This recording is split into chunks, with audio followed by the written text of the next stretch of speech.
Hallelujah. Hallelujah. Giving praise and honor to Yehovah our God, for he is the King of the universe, and thanking him for allowing us to be here on this day. You may be seated. So we thank our God for allowing us to be here today to worship before him and to acknowledge his greatness even during this time. And we ask that he would continue to give us knowledge, wisdom, and understanding as we continue to read about our history. For especially what we learned this morning was very important, because those are the commandments that will help us in our lives and help us with one another. And even beyond that, help us with our connection with the Most High. So as we go into our history now, we're at the point where we're reading about King Solomon, who, along with King David, were very important people among the nation of Yisrael and even abroad, because their fame and their name went even beyond our nation. Right. So it's very important for us to even learn about their good as well as their bad, because those are the things that we learn from. We learn even from their mistakes, how to not pattern ourselves after the mistakes that they made, because they made them already. And the things that they did that were good, we learn to make that the pattern that we follow, because we see that the blessings that they received when they did good. So if we want to receive good from God, we have to do good before him. Yes, sir. If we want to receive righteousness, we have to do right before him. That's right. Continuing on with the history, and we're in the book of 1 Kings, chapter 5, and we're going to start to read about one of the things that King Solomon was most known for, which of course was the building of the temple that his father, King David, was not able to do because God prevented him from doing so, even though it was within King David's mind to do so. And when we read even in Chronicles, we see that King David had everything set. The plans, yes, sir. The money, the materials was ready. Yes, sir. But King David wasn't allowed to do it because of the wars that he took part in that allowed him to amass those riches. God didn't want someone of that stature, of a man of war, to be known as the one that also built the house of God. So now we get to a point in our history where we have peace within the nation of Israel, and a man of peace is going to be the one that's responsible for building the temple of God. 1 Kings chapter 5. 1 Kings chapter 5, verse 1. Hallelujah. Hallelujah. Then came all the tribes of Yisrael to David unto Hebron, and spoke, saying, Behold, we are all thy bone and thy flesh.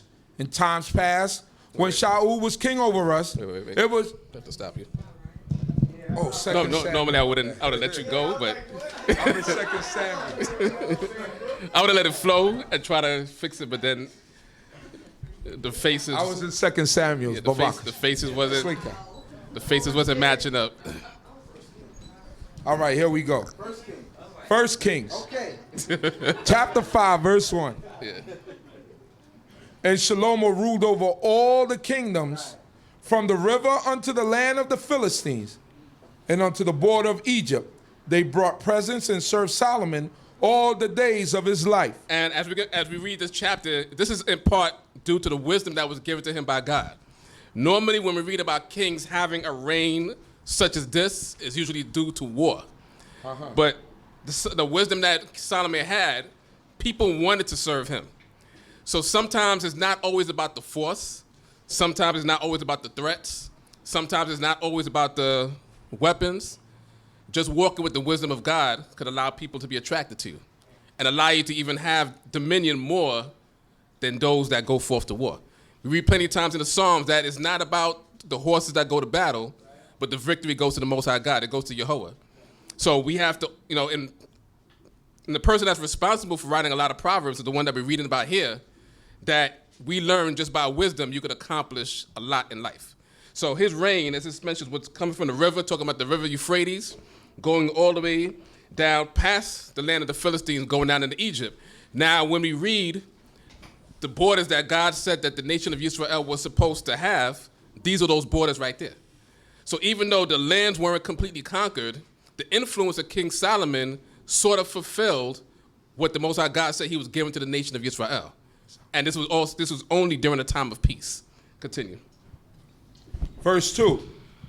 And Shalom's provision for one day was 30 measures of fine flour, and 60 measures of meal, 10 fat oxen, 20 oxen out of the pastures, and 100 sheep.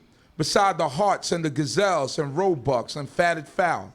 For he had dominion over all the region on this side of the river, from Tipsah even to Gaza, over all the kings on this side of the river, and he had peace on all sides round about him.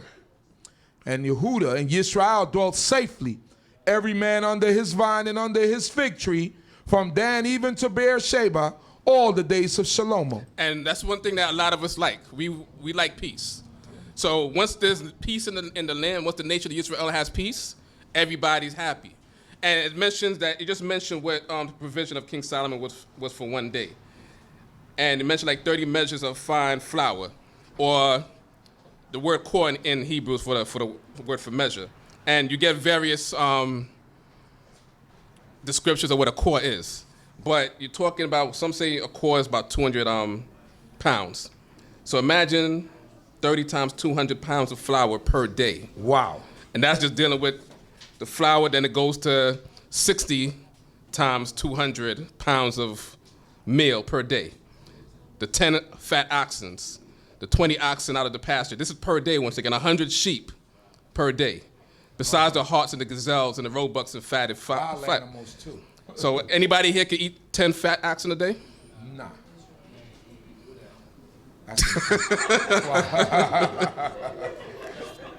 That's a different story. But this is so that King Solomon could take care of his people. That's right. Because the people that work directly for King Solomon had to be taken care of. So one thing, especially, once, if we get through this entire portion, you'll see that people were taken care of. That's right. People didn't work for free. Right. So he had a kingdom established. He had his officers that were read about in chapter 4. His officers, meaning that they were over other people. Those people had to be taken care of. So now in a time of peace, when King Solomon was able to provide peace for the nation, people were willing to give to King Solomon and to all of his officers and to his people on a daily basis. Because it wasn't something that they were forced to do. It's something that they wanted to do, because also they recognized the wisdom that King Solomon had. So he was able to get all of these things per day. And once again, he reiterated that he had dominion over other kingdoms, from the Euphrates going down into Egypt, and all of Judah and Israel were dwelling safely. And this gives you, when it says Judah and Israel, it's because this was written at a time where the kings were split. So you're reading about the history of King Solomon from the perspective of somebody that was living in the time where the kingdom was split. So the person that's writing this, or people that were responsible for writing this, are going back to a time when they felt that Israel was better. Unified, because they're dwelling in a time where the kingdom was split, and there's a lot of, when we continue to read, we'll see there's a lot of wars between the northern and the southern kingdom, which all are one people. We're all the nation of Yisrael. But just like today, we were fighting each other back then. So the writer is referring back to a time of peace where things were better, like Chief Uziel said, when everybody was united. And once everybody's united, there was peace within the nation. And once everybody was united, nobody else on the outside would think about attacking the nation of Israel, because they realized how unified we were and how much we were for each other. So therefore, that developed the peace from Dan, which is the northern part of Israel, to Beersheba, with the southern part of the actual territory that we were dwelling in at the time. Continue. Verse 6. And Shalom will have 40,000 stalls of horses for his chariots, and 12,000 horsemen. And those officers provided victual for King Shalomo for all that came unto Melech Shalomo's stable, every man in his month. They let nothing be lacking.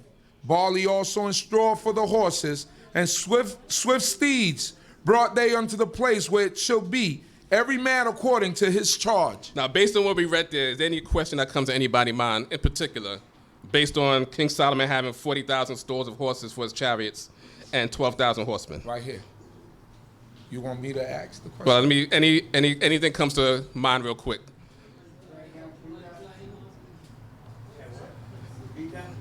Anything comes to mind by reading that King Solomon had 40,000 stalls of horses for his chariots and 12,000 horsemen? In reference to Torah. Right, that we read about in the law, or the commandments of God, that a king is not supposed to multiply horses. The key phrase actually is for himself. For himself, that's what I was supposed to. He's amassing these for the nation. Because even during the time of peace, you prepare for war. So it mentioned that there was peace all the days of King Solomon, but there were still going to be people outside that may not like you, no matter how smart you are. There may be people out that don't like you because of how smart you are. So you have to prepare for war. So although there were kings that he had dominion over, he still had to amass these chariots. And once you have a time of peace, you have the time and the opportunity to store up. Just like in Egypt, when all the other lands were in famine, and Egypt had all the food, and everybody was going into Egypt to get the food, it was a peaceful time for Egypt. So it allowed Egypt to become the power that it was at that time, because nobody wanted to war against Egypt. All they wanted to do was get food. So Egypt was getting peace, and they were getting money, so they were able to get the fame that we know Egypt to be, or for Egypt to have today, because of that time of peace that was predicted by Joseph. Continue. Verse 9. And God gave Shlomo wisdom and understanding, exceeding much in largeness of heart, even as the sand that is on the seashore. And Shlomo's wisdom excel the wisdom of all the children of the east, and all the wisdom of Egypt. For he was wiser than all men, than Etam the Ezrahite, and Heman and Kachol, and Darda, the sons of Machol. And his fame was in all the nations round about. And he spoke 3,000 proverbs, and his songs were 1,005. And he spoke of trees, from the cedar that is in Lebanon, even unto the hyssop that springeth out of the wall. He spoke also of the beast, and of the fowl, and of creeping things, and of fishes. And they came of all peoples to hear the wisdom of Shlomo from all kings of the earth, who had heard of his wisdom. So once again, King Solomon's wisdom, the understanding that he had, allowed him to receive the peace and the fame that he received at that time, where everybody wanted to come and just listen to King Solomon speak. That's how he was able to get peace during his time. So, and you hear it a lot, especially I heard Chief Uza just talk about it earlier, like having books. There should not be a bad stigma about studying. There should not be a bad stigma about just getting knowledge. See, King Solomon mentioned that he knew about trees. That's for those that go to school. That's botany. He knew about beasts, so he also knew about how the bodies of the beasts were. That's biology. So his wisdom was basically collecting information by everybody. That's why, and Avdiel mentioned last week, when King Solomon in his prayer to God, he asked for a listening mind. Because wisdom is basically, the good application of the knowledge that you have. But to get that knowledge, you have to listen. You have to, and as it mentions here, largest of heart, or in Hebrew for this term is like actually having an open mind or a broad mind, willing to gather information. What you do with the information is where you either have good wisdom or you act foolishly. Yes, sir. But you want to make sure that you acquire the wisdom, because that will help you along in life. So that's what King Solomon did. He was able, during the time of peace, he was able to just listen to people. When we read the Proverbs, it mentions that, it doesn't say specifically King David all throughout, but King Solomon mentioned that his father taught him a lot of wisdom as well, that he spent a lot of time just listening. So as he grew up, he was listening to his father. His father had counselors. King Solomon also had counselors during his reign. We'll read about that later on, especially in the time of Rehoboam, where Rehoboam went to get counsel from the counselors of his father, King Shlomo, and then the counsel of his own friends. So as wise as King Solomon was, he still had people that he went to for advice in order to know what to do in any situation. So once again, it mentioned that, we don't know about Etam, the Ezrahite, and Heman, and Kachol, and Darda, but these were guys that were wise during this time. But King Solomon's wisdom excelled all of those people, because that's what he desired. So once, and it's because the Most High God came directly to him in prayer, and he answered the prayer, or he answered the question of God correctly. So when we making our prayers to God, we have to ask for wisdom as well, because we want to make sure that we receive the things that are going to benefit us, because it's the wisdom that King Solomon had that allowed him to benefit and to receive the peace that he had during his lifetime. So he knew a lot of things. Once again, he was able to put knowledge together. He was able to listen to different things. So he wasn't, and growing up, he probably had a lot of playtime as well, but he knew how to balance his playtime for his study time. And the people that were, helping raise him, his father and other people, knew how to separate the playtime from the study time. So there's always going to be time to play your sports, play your video games, but there's also have to have some time to get into the books. We read also later on that it says that wisdom excels folly. So you want to be a wise person. and you want to be able to put information together to help you better on in life. The more you know now, the better you do in school will help you along the way. There's a lot of things that people learn in school now that they feel they'll never need in life. But it's about putting everything together. There's information that you, like think about like playing a video game. If you play one video game good, like people that play like Black Ops, people that play Black Ops today may not be as good as people that learn from Metal Gear and continue on, because they learned the knowledge from Metal Gear and they kept learning that knowledge. So from Contra, like children today, they may think that they're good at video games now, but they won't be as good as a person that was playing Contra. And I don't know if like there's codes and stuff like up, down, left, right, B. If you play a Konami game, it was always there. You get 30 lives off the bat. Y'all may not know that today. So you may play somebody, so the children may be playing a Konami game and think they have the upper hand, but someone in their 40s do the up, down, left, right, B, A start, and that's it. Because that was, yeah, that's right. But that's knowledge that was acquired throughout time. Y'all might think y'all good and live now, but I guarantee you, play somebody who was playing double dribble. You won't beat them. You would not beat them. Right, that's what I'm saying. If you somebody that was playing double dribble in the 90s is gonna beat anybody playing live today. So, and that's just a simple application of building up knowledge throughout time. So think about math. The math you know now, you add that along the way, get to the pre-cal, get to the calculus, you'll beat anybody in math. That's how you get astronomy, comes from learning simple math. So it's all about putting information together. It's not that King Solomon was better than everybody in all of these areas, but his wisdom excelled everybody because he was able to gather information from everybody and use it for what he needed to at the time. Continue. 15. And Hiram, king of Tyre, sent his servants unto Solomon, for he had heard that he had anointed him king in room of his father. And Hiram was ever a lover of David. And Solomon sent to Hiram, saying, Thou knowest how David my father could not build a house for the name of Yahweh his God, for the wars which were about him on every side, until Yahweh put him under the soles of my feet. But now Yahweh my God has given me rest on every side. There is neither adversary nor evil occurrence.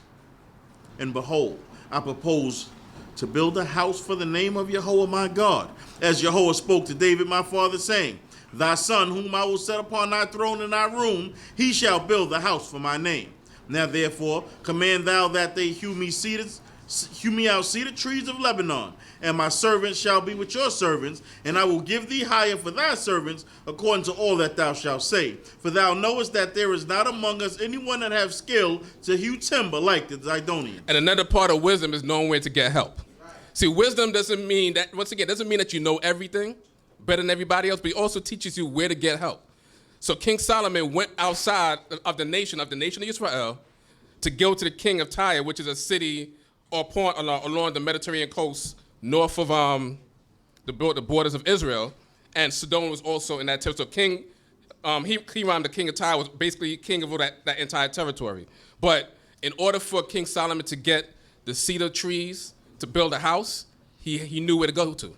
In order to get the people that cut down the trees, he knew who he had to go to. So he said, I'm going to send some of my servants with your servants, but I know that there's nobody that could cut down trees like Yah could cut down trees. So once again, his wisdom didn't make him a stuck-up person. It didn't make him an arrogant person. It also taught him that if I want to get a job done properly, I have to go to the right people. So that's why he was able to go outside of Israel. And it's not a slight on Israel. If there weren't Israelites that knew how to do the job as good, when it comes to building the house of God, you want that done perfectly. So you want the best people for the job, whether they're within the nation or outside the nation. But ultimately, it was for the nation of Israel, regardless of where he got the people from. So he's saying that, I know that, Hiram is happy that King Solomon is on the throne, and King Solomon is saying, I know that your guys are builders. I know that, y'all have the trees. Y'all know how to deal with that. Command that, you get the trees cut down. I'm going to send my people with your people, and we're going to get this job done, because King Solomon is saying, I want to make sure that this house is built to perfection according to the plans that were given unto me. So now King Solomon is trying to get everything organized in order to have the house of God built. Continue. 21. And it came to pass, When Hiram heard the words of Solomon, that he rejoiced greatly and said, Blessed be Yahweh this day, who has given unto David a wise son over this great people. And Hiram sent to Solomon, saying, I have heard that thou which hast sent unto me, and I will do all that thou desire concerning the timber of cedar and concerning the timber of cypress. My servant shall bring them down from Lebanon unto the sea, and I will make them into rafts to go by the sea unto the place that thou shalt appoint me, and I will cause them to be broken up there, and thou shalt receive them, and thou shalt accomplish my desire in giving food for my household. And this teaches us something also, what we just read in particular, that what were considered ancient societies had knowledge that people today probably don't know about. Right. Because they're cutting down trees and sending down the trees by boats. So that's what it says, sending it by the sea. They're loading it. So that means they had an infrastructure that was up to par. Right. See, nations today think that they have it all. They got the battleships and everything. But it doesn't mean that people back then didn't have stuff also. So they had ships large enough that when they cut down trees, they were able to put trees on boats. Right. So these boats weren't sinking because they had a lot of cut down trees on them, going down to the sea, and then when it was brought to the shores of Israel, then they would take it down off the ships, cut them up, and then they would be sent to Jerusalem in order to get work done. So what Solomon is doing is just making sure that he gets everything in place. And once again, he knows that Hiram has the information on how to do it. So he's linking up with people and making a league, as we're going to read here, making a league with people that can help him accomplish his task. And that's one thing that shows, once again, the wisdom of King Solomon. He knew who to work with. But his influence was so strong that he knew that nobody could outsmart him. But he was able to deal with people in a manner that lets them know, I need you. And sometimes it's just that encouragement. People know, as King Ram said, I know how wise you are, but the fact of the matter is, please provide for my family because I'm going to make sure I take care of you as well. So it was a give and take at this point. Continue. 24. So Hiram gave Solomon timber of cedar and timber of cypress, according to all his desire. And Solomon gave Hiram 20,000 measures of wheat for food to his household, and 20,000 measures of beaten oil. Thus gave Solomon to Hiram year by year. And Yahweh gave Solomon wisdom as he promised him, and there was peace between Hiram and Solomon, and the two made a league together. So let's make a quick comparison. So Solomon received 20 measures of fine flour per day, and he gave to Hiram 20,000 measures of wheat for the year. It's, you can make the comparison, do the math. That was supposed to be for the youth to pull out their calculators and just work that out. But it just shows that Israel was also producing abundantly. Amen. Even just for King Solomon to receive as much as we read earlier, even down to 100 sheep per day. If you're giving King Solomon 100 sheep per day, that doesn't mean you're diminishing from all the sheep that's within the nation of Israel. So that means that there was a lot of production going on during the time. So once again, it's the blessing of God. And they were able to work together. It mentioned a time of peace. At the end of chapter 4 from last week, it says that everybody was eating and drinking and making merry because of the peace that King Solomon provided. Everybody was happy. Well, not everybody was happy, because we read in Rehoboam's time that not everybody was really happy. They wasn't happy about the taxes. But there was a lot of production where everybody was taken care of. And once everybody's taken care of, people tend to give more. So at the time, they didn't mind, helping King Solomon out with his projects. And also, the book is going to focus strictly on the building of God's house, and then later on, King Solomon's house and the other houses he built. But what King Solomon amassed altogether was able to build an infrastructure within the nation. So you can think about roads up being built at this time. Right. Bridges when necessary. There's a lot of building, a lot of construction going on throughout the nation. If you live, especially if you live in Brooklyn today, you see construction going up all over the place. But that's because people have the money to do certain things. So once there's a time, once again, of peace and everybody's working together, you can get a lot accomplished. You can get more accomplished during the time of peace than during the time of war. Continue. 27. And King Solomon raised a levy out of all Israel, and the levy was 30,000 men. And he sent them to Lebanon, 10,000 a month by courses. A month they were in Lebanon, 2 months they were at home. And a dodam was over the levy. And Solomon had 10,000 that bore burdens, and 80,000 that were hewers in the mountains. Besides Solomon's chief officers that were over the work, 3,300 who bore rule over the people that wrought in the work. And the king commanded. And they were quarried great stones, costly stones, to lay the foundation of the house with hewn stone. And Solomon's builders and Hiram's builders and the Gibeonites did fashion them and prepared the timber and stones to build the house. So basically what is explaining is just how everything was organized. So amongst the nation of Israel, the levy, or basically the people, was 30,000 people that was selected to do the work of cutting down the trees. But their work was going to be 2 months in Lebanon, 1 month. and then 2 months in Lebanon and 1 month back at home. So it was like basically. 1 month in Lebanon, 2 at home. Excuse me, the other way around. 1 month in Lebanon, and 2 months. 1 month in Lebanon, 2 months total. There was 1 month in Lebanon, but they had basically 30,000 people worked in courses over the 3 months. So they got time to spend with their families. The 2 months with their families, and 1 month they're doing the work. And of course, we know that they're getting taken care of during this process, whether it's physical pay in terms of money, but they're getting enough to take care of them, for them to take care of themselves and take care of their families. And once again, this is something that they were selected to do because they knew that King Solomon went around and found out who had certain skills to be able to go forth to Lebanon to do the work. So everybody's working. The Gibeonites, there was a city called Gebel. You read about that a couple places in the Tanakh, mainly Joshua and Ezekiel, where it was also in the territory of what in today the country Syria, but it's in that territory that belongs to King Hiram.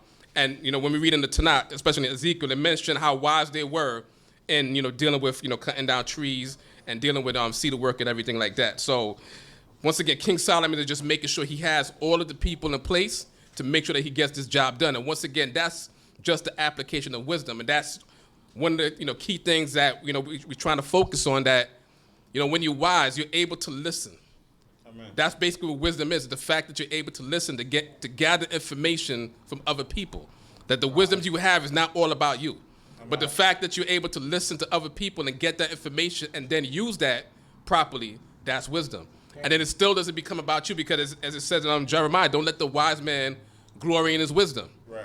But let him who glories in this, that he knows that Yehovah, that he is God, and that he loves righteousness. He loves truth. He loves kindness. So those are the attributes that we should have as human beings, that we're going to pursue wisdom, but realize that when we receive wisdom, we can pursue having strength. But when we receive the strength, we pursue riches. But when we receive the riches, the glory goes to Yehovah. Because he's the same one that gave it, he's the same one that could take it away. So it wasn't you that got it on your own. It was God that gave it to you, and now you want to make sure you utilize the wisdom, the riches, and the strength that he gives you so that he doesn't take that away. Continue. Chapter 6, verse 1, hallelujah. Hallelujah. And it came to pass in the 480th year, after the children of Israel would come out of the land of Egypt, in the 4th year of Solomon's reign over Israel, in the month Zihu, which is the 2nd month, that he began to build the house of Yehovah. And the house which King Solomon built for Yehovah, the length thereof was 80 cubits, and the breadth thereof 20 cubits, and the heights thereof 30 cubits, and the porch before the temple of the house 20 cubits was the length thereof, according to the breadth of the house, and 10 cubits was the breadth thereof before the house. So real quick, just to see who was paying attention, what month was the house was the building of the house starting? 2nd month. What's the name of that month? And according to the Hebrew calendar, what month are we in today? I mean, what month are we in? Not today. What month are we in? So just to see who's paying attention. No, it's you. Not in the Jewish calendar. What is it? 'Cause I don't know about Jewish. Which is? Explain your Jewishness. Somebody get that man some paper towels. So it started in the 4th year of his reign, and some people may look at it like, why did he take so long to start? But he had to get everything in order. Right. So the things that we read about in chapter 5 was basically from 3 to now, was him establishing himself in the kingdom, Right. him being able to get recognized for his wisdom, him being able to organize the work, because when we read about the levy in the prior chapter, it wasn't that they just grabbed them and they started them right away. They had to organize the people. So once everything is organized, they had the system set up where they could take the wood from Lebanon and bring it down to Jerusalem. Now they could start. So the foundation was started in the 4th year of King Solomon's reign, and it mentions that it was 480 years after we came out of, as the children of Israel would come out of Egypt. So it just gives you the expanse of time from basically Exodus 12, even up until 1 Kings chapter 6. And now it's going into the actual construction of the temple, which is what the bulk of this chapter is going to talk about. So, we went through the building of the tabernacle. We explained certain things, such as a cubit being around, just to estimate, just 20 inches. And so you could do the calculations just to see how enormous the temple was. But if you look at the measurements of the temple versus the measurements of the tent of meeting, it's just basically double the size. But there's a lot more work going on for the house itself, because the tabernacle in the wilderness was just the tent, and it had 2 rooms, the holy area and then the Holy of Holies. Here, you have the holy area and the Holy of Holies, but it's also going to be chambers, there's going to be rooms all built around the structure of the tabernacle, and also the court. There's a courtyard in front of the house as well. Continue. 4. And for the house he made windows broad within and narrow without. And against the wall of the house he built a side structure round about. Against the wall of the house round about, both of the temple and the sanctuary. And he made side chambers round about. The nethermost story of the side structure was 5 cubits broad. And the middle was 6 cubits broad. And the third was 7 cubits broad. For on the outside he made rebatements in the wall of the house round about, that the beams should not have hold on the walls of the house. So just that verse alone. And once again, I know it's a lot of construction, but just to see if anybody notices anything strange about just verse 6 alone. Anybody notices anything strange about verse 6? So the nethermost story, it basically mentions it has 3 stories. The nethermost story was of the side structure was 5 cubits broad. The middle was 6 cubits broad, and the third was 7 cubits broad. Anything? Basically, but backwards. Yeah. Because the lower story is actually smaller than the second floor, so it's actually inverted. So, Right. oh, and this is, once again, this is just showing how complex people were able to build things even back then. Right. That once again, it's not today that everybody starts to just wake up and has command of engineering and architecture. These are things that were just in practice for centuries. And stolen. Stolen and then applied by other people and taken credit for a lot of the information that people had from back then. Right. So engineering has been around for centuries. So the fact that you was able to build a 3-story structure where the bottom floor is narrower than the top floor, and it was still able to be supported, was a work of engineering genius. That's right. And that just shows that Solomon trusted the people that were working for him. He trusted Hiram, who's sending the materials. He trusted everybody. But he had to use wisdom, and once again, his wisdom was just that he was able to work with different people to get the job done. And his trust was, I know that this is going to get the job done, because he got people that were experienced in this field already.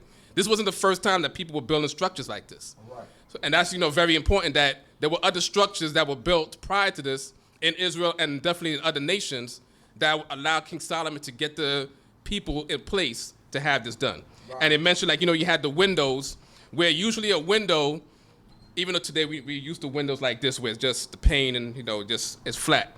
But usually if you want to have light come into a building, you would have it broader on the outside and then narrow on the inside. So the other way, like a flashlight, it's actually the other way. So like a flashlight, the end of a flashlight is actually it's smaller on the inside, and then the flashlight is broader on the outside because you want the light to shine outwards. So you're thinking about the structure, you want that type of thing when you want light to come into a house. Right. But the windows were actually reversed, and there was still light able to come into the house, into the temple as well. So just once again, you see a lot of engineering and architectural genius being put into place with the construction of this temple. Continue. 7. For the house, when it was in building, was built of stone, made ready at the quarry. And there was neither hammer nor axe nor any tool of iron heard in the house while it was in building. The door for the lowest row of chambers was in the right side of the house, and they went up by winding stairs into the middle row, and out of the middle into the third. So he built the house and finished it, and he covered in the house with planks of cedar over beams. And he built the stories of the side structure against all the house, each 5 cubits high, and they rested on the house of timber of cedar.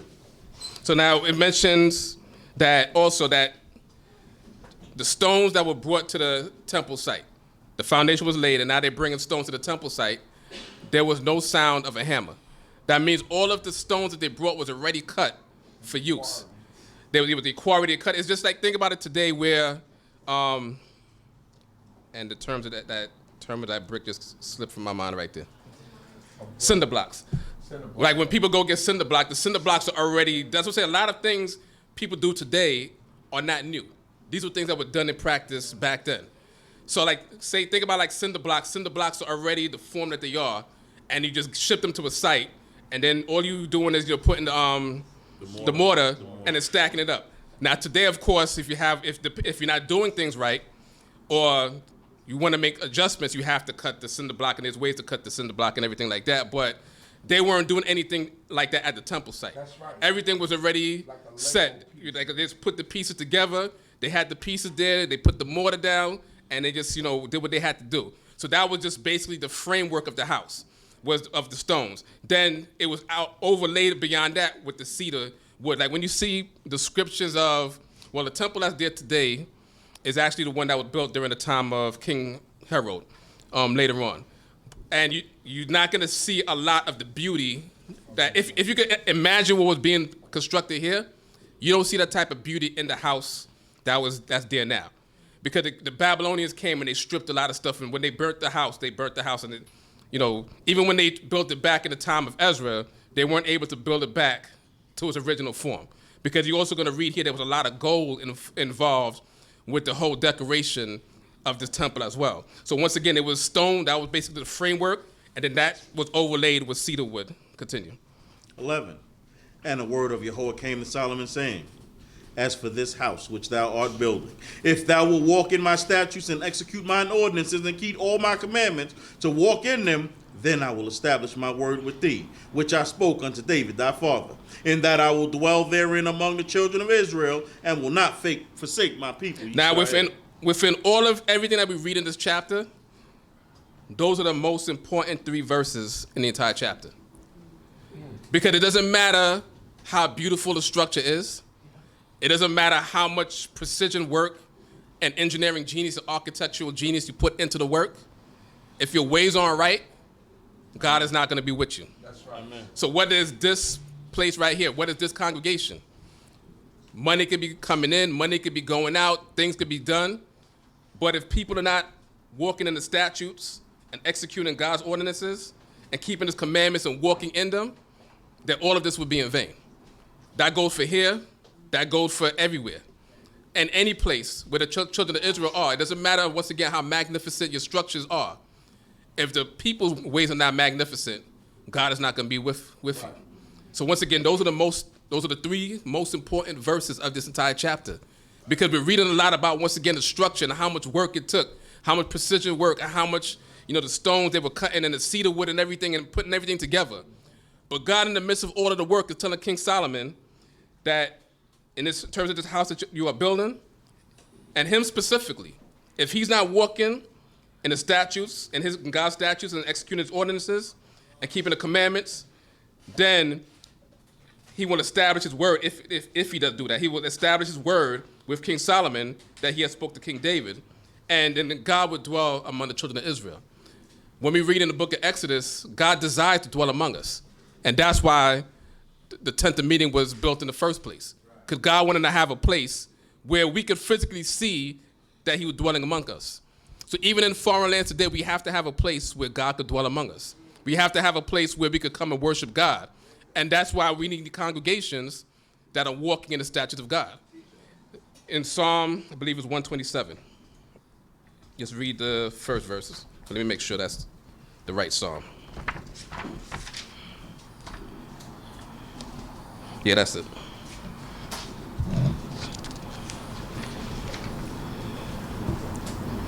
Except Yahweh build a house, they labor in vain that build it. Except Yahweh keep the city, the watchman waketh but in vain. So once again, and this was, as I said in the beginning Psalm 127, it is a psalm of Solomon. So this is how Solomon this is what he envisioned, that if Yahweh is not with the house, building a house is nothing. If Yahweh is not with the congregation, building a congregation is going to be in vain. Our ways have to be up to par in order for God to bless anything that we do. And that's for this house, this congregation, and that's for your own house personally. That you can have a nice house, but if your ways are not in line with what God wants you to do, God could take away what he has given you.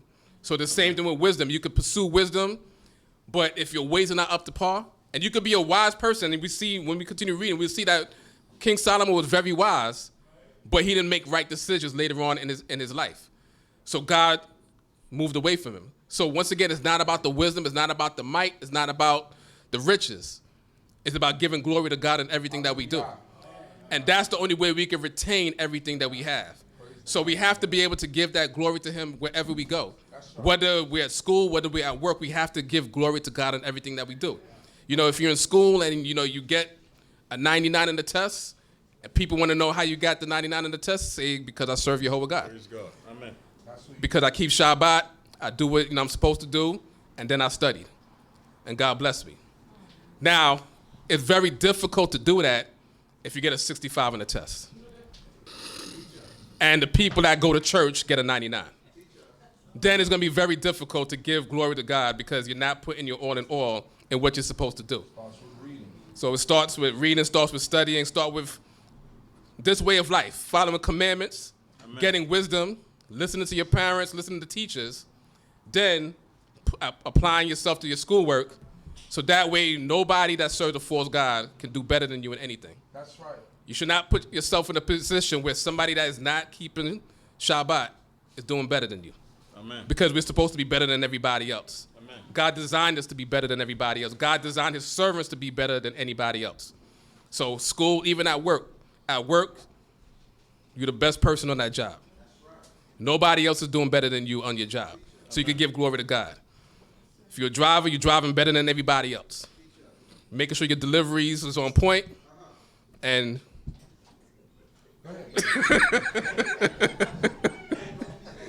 don't be late.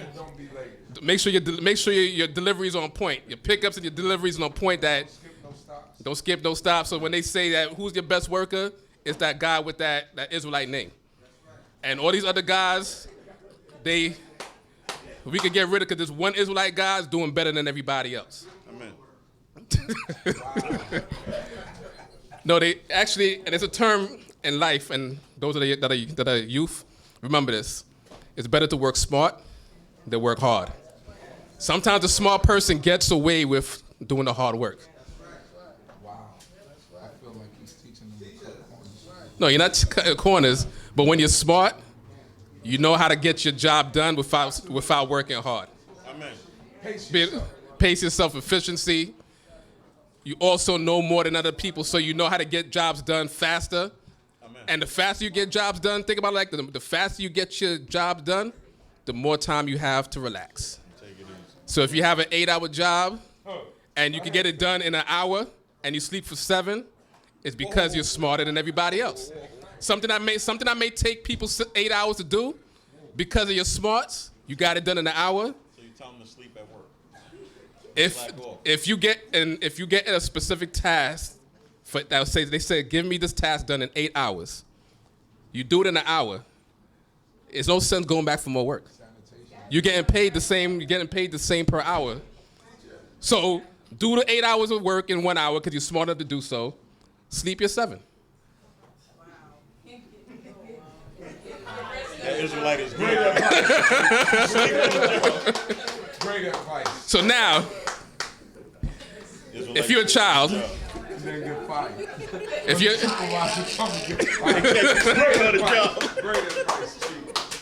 if you're a child and you get homework, and your parents say, well, when you do your homework, you can play video games. Think about it. If you finish your homework in half an hour, That's better. instead of taking all night to do it, you got more time to play.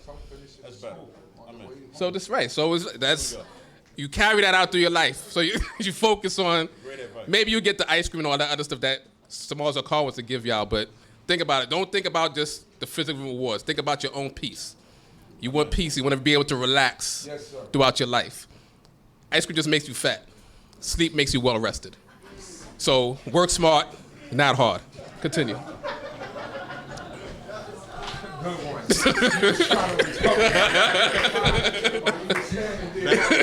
We back at King? Yeah, back at Kings. Back at Kings, verse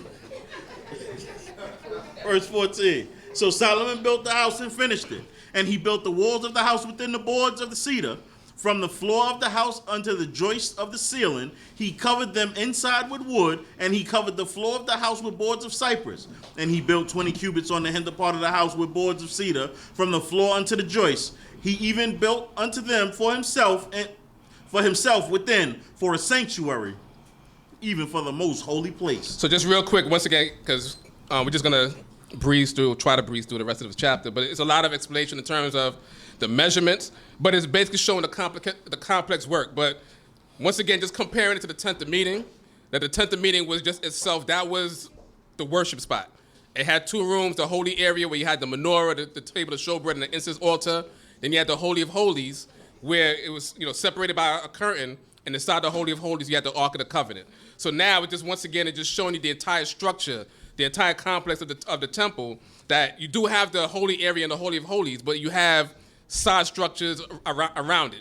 You have rooms, people, could the priests, it's basically going to be a house where the priests could actually live and other people could live. And it mentioned that, King Solomon, he'll also have a location within there, so when he goes there, he doesn't have to always go back home. So it's just basically, it's an entire complex, or today some people might call it a fort. But this entire complex is being constructed at this time, and it's being constructed in a complex manner. Continue. 17. And the house, that is the temple, before the sanctuary was 40 cubits long. And the cedar on the house within was carved with knops and open flowers. All was cedar. There was no stone seen. And he prepared the sanctuary in the midst of the house within, to set there the ark of the covenant of Yahweh. And before the sanctuary, which was 20 cubits in length, and 20 cubits in breadth, and 20 cubits in the height thereof, overlaid with pure gold. And he set an altar which he covered with cedar. So once again, it showed that the structure of the house was stone. And think about it, those that are in this room that can see the room. There was wood paneling over the stone. Behind this wood, you're going to have sheetrock. But that had stone, then you had the wood, and in the wood itself, it had carvings all throughout of beauty. And it mentioned particularly with the holy area, on top of that wood, that was overlaid with gold. So it was a golden room, but still had enough to where you could see the impressions of what was carved in the wood. That just showed the beauty that was something, for those that were able to go inside, they were able to see the beauty of that house. Amen. And, he's building it in a manner that it's beautiful, where people could go in and be awed at what they saw. But also, when serving the Most High God, or I should say worshiping the Most High God, you want the place that you're in to have that feeling of holiness. Right. So that's why it looked as beautiful as it did, and it was supposed to look better than anybody else's house, because that's what the impression that King Solomon wanted to show people, that when they serve God, this is what you could attain. Continue. 21. So Solomon overlaid the house within with pure gold, and he drew chains of gold across the wall before the sanctuary, and he overlaid it with gold. And the whole house he overlaid with gold until all the house was finished. Also the whole altar that belongeth to the sanctuary he overlaid with gold. So outside, no matter how far away you are, you saw a golden building. Shining. So the building was shining. When the sun rose, that spot was just like a glow. Better than Master P house. Better than any of them houses. Put together. Yeah, it would never be. This is beyond MTV Cribs. This is beyond that. So this is the inside, gold walls. Outside, over the stone, gold. And when we get to the later chapters, we're going to see sort of more intricate details of the house. But once again, this is not the first time that anybody did this type of structure. So once again, it just shows how smart people were in what they call ancient times. Amen. The engineering work, the carpentry work that they were able to put in. And, a lot of people say that masonry started during this time. Not the masonry that we know, well, sort of masonry that we know about today, but they say that the science of masonry, they try to say comes from here because of how intricate Solomon was able to build his temple. But whether that's true or not, it just showed that people were smart. There was a science to building back then, just like there's a science to building today. That people didn't just automatically become smart. So that's why a lot of the things that they do today, they have to research what people were doing in what they call ancient times, and they just stole it and made it theirs. But we have to take pride in knowing that we were able to do these things. We are the same people that can work with our hands and with our minds at the same time. So once again, if you don't learn anything else, work smart and not hard. Continue. 23. And in the sanctuary he made 2 cherubim of olive wood, each 10 cubits high. And 5 cubits was the one wing of the one cherub, and 5 cubits the other wing of the other cherub. From the uttermost part of the one wing unto the uttermost part of the other were 10 cubits, and the other cherub was 10 cubits. Both the cherubim were of one measure and one form. The height of the one cherub was 10 cubits, and so was it of the other cherub. And he set the cherubim within the inner house, and the wings of the cherubim were stretched forth, so that the wing of the one touched the one wall, and the wing of the other cherub touched the other wall, and the wings touched one another in the midst of the house. And he overlaid the cherubim with gold. So we know about the cherubim, that was the designs of what they were called to the angels, that was on the Ark of the Covenant. Right. But these cherubim were actually statues in the Holy of Holies. Oh. So the height of the cherubim, the height of that room itself was 10 cubits. So the height of the cherubim inside that room was 10 cubits. So basically, if you were able to walk into the Holy of Holies, you would see 2 statues of the cherubim as tall as the room itself, and the wings outspread. So where one wing would touch the wall, the other wing would touch the wing of the other cherubim, and then that outer wing touched the other wall. So we're just walking in. The Ark of the Covenant was where it's at in the middle of the room, but just walking into the room itself, you would see 2 statues of magnificent work, carved first out of the bark of olive trees, and then that was overlaid with gold. Wow. Continue. 29. And he carved all the walls of the house round about with carved figures of cherubim and palm trees and open flowers within and without. And the floor of the house he overlaid with gold, within and without. And so real quick, so once again, with that overlaying of gold on the outside and the inside, remember that the wood, once again, the structure was the stones. Then on the inside and on the outside, that was overlaid with the cedar woods, and they had carvings in the cedar woods on the inside and on the outside. And then when it was overlaid with gold, you would still be able to see the designs that were in the cedar wood on the inside and on the outside. Right. So once again, what we see today is nothing in comparison to what was actually built, where you just walk, even in the courtyard, you've seen a golden house, and you've seen patterns in the walls of that house itself, of the cherubim and the flowers and everything that was in the wall itself. Just a magnificent structure to behold. Continue. 31. And for the entrance of the sanctuary, he made doors of olive wood, and the doorposts within the frame having 5 angles. So some people, I'm going to do a lot of cutting, still trying to get into the time. So now most doors we know just, like a rectangle up, cross down. Right. So you have like the door itself is like a rectangle. Right. This is saying that the door itself was actually like 5-sided, like a pentagon. Wow. So you just, pentagon, 5. Yeah, pentagon. So you see like a door with the shape of a pentagon opening and closing, basically. So it was like at 5 angles all around. Continue. Just trying to point out some of the things that we may not overlook. We may overlook, but just showing the actual detail of the house that was being built. 32. And as for the 2 doors of olive wood, he carved them upon the carvings of a cherubim and palm trees and open flowers, and overlaid them with gold. And he spread the gold upon the cherubim and upon the palm trees. So the doors were gold itself, and the structure, the lintel of the doorpost was also gold itself. Continue. 33. So also made he for the entrance of the temple doorposts of olive wood within a frame 4 square, and 2 doors of cypress wood, and the 2 leaves of the one door were folding, and the 2 leaves of the other door were folding. So folding doors, both sides, to open and close, fold out, fold in. So folding doors is not brand new either. Right. Continue. 35.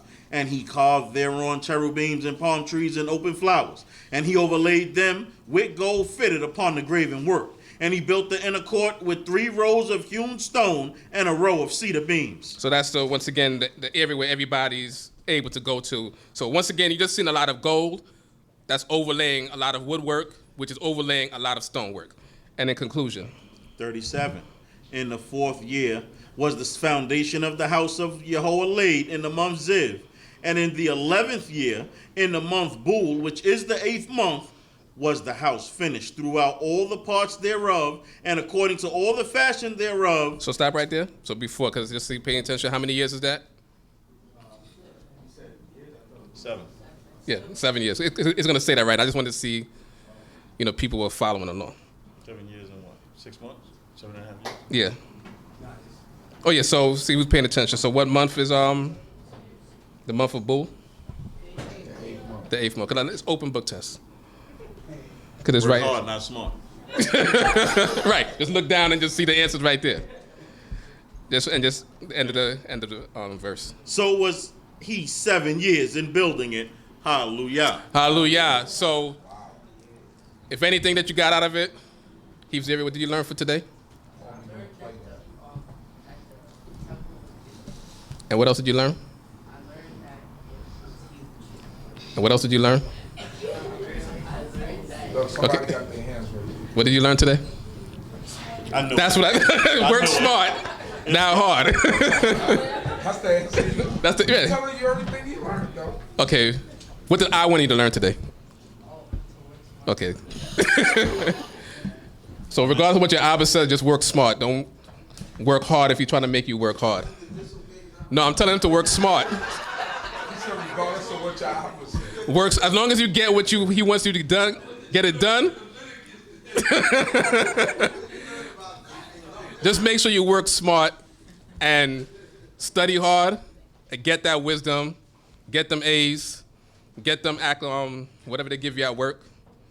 Not them Christmas bonuses, but whatever the other rewards that they give you at work. Work smart for that, and you'll get it. But beyond that, make sure that you're serving God, because Solomon was only able to retain everything here because he walked in the statutes of the Most High God. Amen. And that's ultimately what we all have to learn. So beyond working smart, fear God, keep his commandments, because that's the way that we have to live. That's our entire duty.